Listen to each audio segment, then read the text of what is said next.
Welcome back to Yoshi Entertainment, everybody. So just recently, the CEO of Abercrombie and Fitch got arrested and charged allegedly with, well, they call it pay for play these days. I don't like using that word, but that's what they call it now. And trafficking. Basically, Diddy-Like charges. That's what we're going to call it. And I quote, authorities arrested former fashion executive Mike Jeffries, his partner Matthew Smith, and the couple's alleged middleman, James Jacobs, end quote. And I wanted to mention that because he wasn't the only person that got.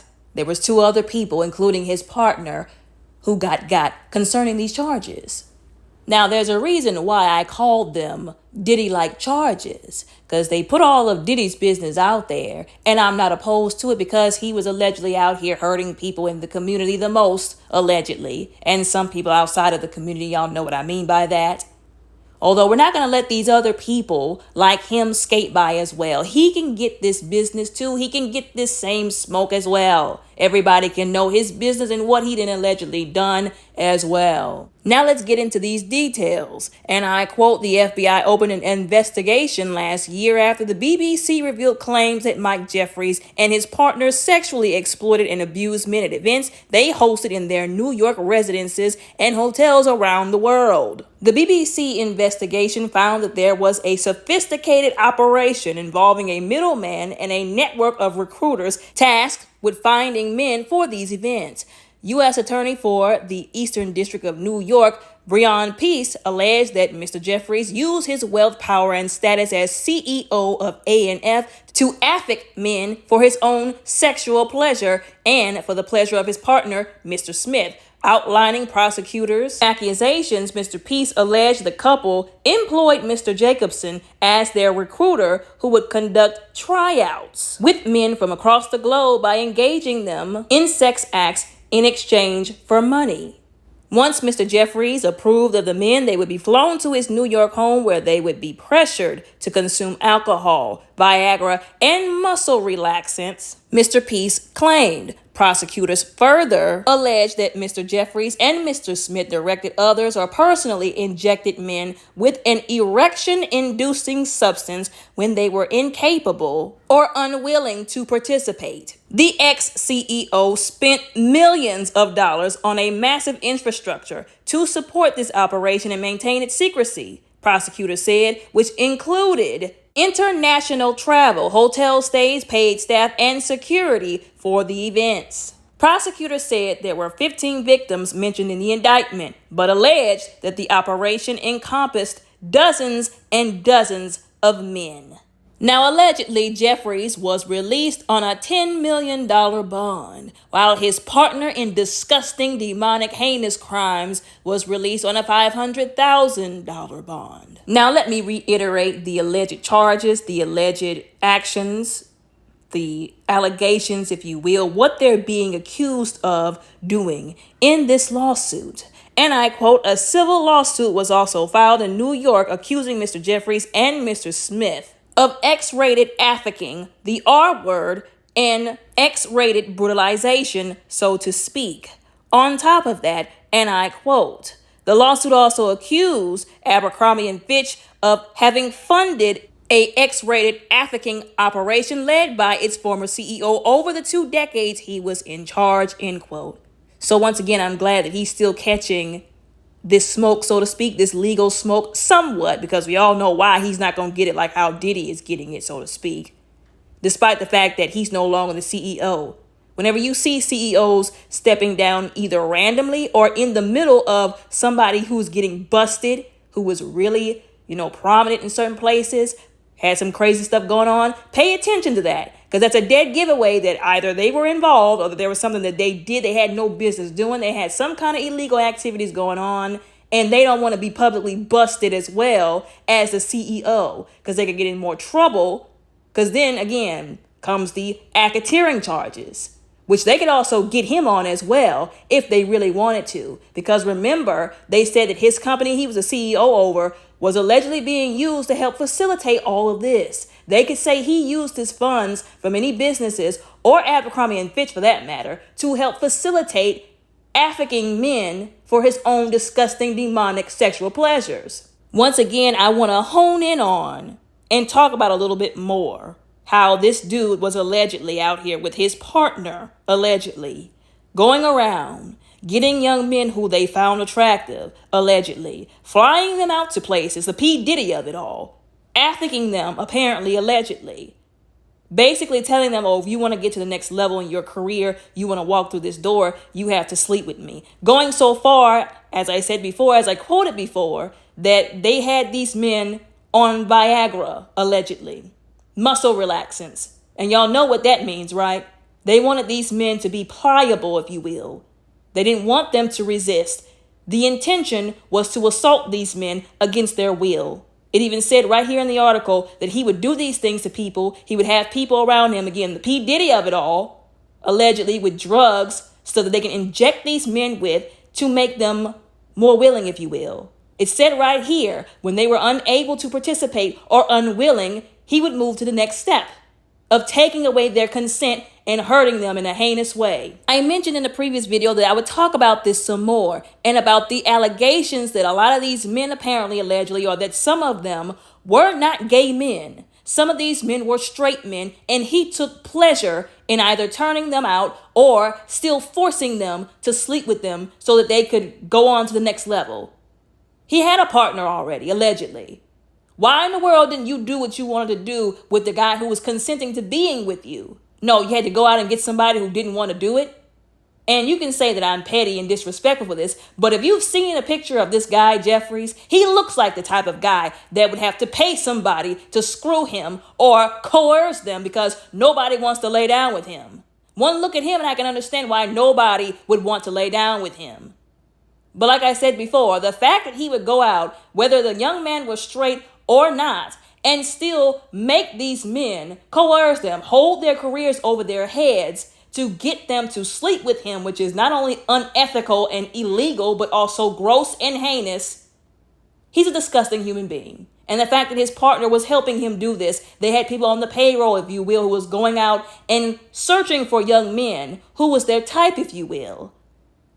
They need to all be thrown under the prison right along with P. Devil Combs. And I quote, David Bradbury, then 23, an aspiring model, said that it was made clear to him that without performing oral sex on Mr. Jacobson, he would not be meeting A&F CEO Mr. Jeffries. It was like he was selling fame, and the price was compliance. Mr. Bradbury told BBC. Mr. Bradbury said he later attended a party at Mr. Jeffries' mansion in the Hamptons in Long Island where he met Mr. Jeffries and had sex with him. He said the secluded location and presence of Mr. Jeffries' personal staff dressed in A&F uniforms supervising events meant he didn't feel safe to say no, or I don't feel comfortable with this. End quote. As I've said a multitude of times, some people get beside themselves with their lack of empathy, with their lack of consideration, and with their ignorance. Their extreme, disrespectful ignorance, saying what some person should have did in a situation that they've never had to find themselves in. They were fortunate enough to never have to find themselves in. In these situations, what a lot of people don't understand, what they don't want to understand because they want to further victimize the victim and blame the victim, because that is the culture of our raggedy communities and society, is that some people, they get caught in these situations outside of their control. A lot of these situations, these people say, oh, well, you look like you're doing very good. You're working very hard. We can help elevate you to the next level. Is that something you would like? And of course, the person who's working their butt off in these industries is going to say, oh, yeah, sure. Please help me get to the next level. Okay, we can help you achieve your dreams if you're willing to work for it. Listen, I've got the diligence and the work ethic. I can do this. I just need the opportunity. Then they get to these parties and they let them know, oh, by the way, once you get to this level and you want to walk through the next door, this is what you have to do. Some of these people have been flown to places, driven to places, transported, not knowing what was about to be asked of them before they got there, only to be bombarded by these questions, by these statements. Oh, by the way, you want to get into this next room, got to sleep with the CEO. And in their minds, they're probably thinking, now, this is not what they told me whenever they put me on this plane, whenever they got me in this Uber, in this taxi, in this limousine, in this car. They know how to trap people. They know how to manipulate people and get people, back them into a corner. And then some of these people, they can't go back home. That's another thing that people don't consider with their lack of empathy and their disrespectful arrogance and ignorance. Some of these people came out of some real bad environments, some abusive environments they would have perished in if they didn't go out there and get into the modeling industry, the music industry. They can't go back home. My thoughts go back to that young lady, I don't know what her name is, don't remember what her name is, who was on that show with Tyra Banks, America's Top Next Model, whatever it's called. You know, everybody saw the clips. It went viral whenever it came out. How they basically forced that woman to get her gap closed because they were saying, oh, well, nobody wants to see you with a gap, even though there are white models who have gaps that they didn't make close their gaps. But I'm not going to go there on that. Tyra embarrassed that young woman. She really made it out of a way bigger deal than what it was. And she said on the show, I had to make a choice, either change this one thing about me, even though people are throwing shade at me saying, oh, you're changing yourself, you're selling out all over closing a gap, or go back home to the poverty that I've been working my butt off to get out of. I can't do that. This happens way more than what people are willing to accept. A lot of these people in these positions, they are pressured, which is still, once again, illegal and unethical. These people who like to hop up and say, oh, well, he still slept with the guy. Are you kidding me? Then that makes you just as raggedy as them. So you're saying it's okay for these people to be broken, so to speak, coerced, forced because of their career being dangled in front of them. Once again, it's still illegal. It's still wrong.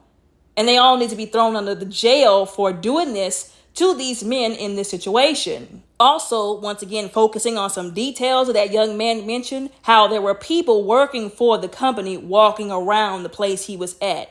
It was basically the ex-CEO's way of reminding him, everywhere you turn, there will be somebody who's on my payroll who will not help you if you decide to turn against me and blow the whistle, or, you know. So you're basically stuck here. Your answer is going to be, you're going to do what I want you to do, or you're going to do what I want you to do. People don't believe that you could be pressured into decisions and actions that you did not want to do. And it's a very sad and awful position to put a person in. It's one of the worst things to do to a person. Pressure them to the point where they break or they feel like they have no other choice. And it's sad that our communities further victimize the victim by blaming them instead of holding accountable the person who did this to them.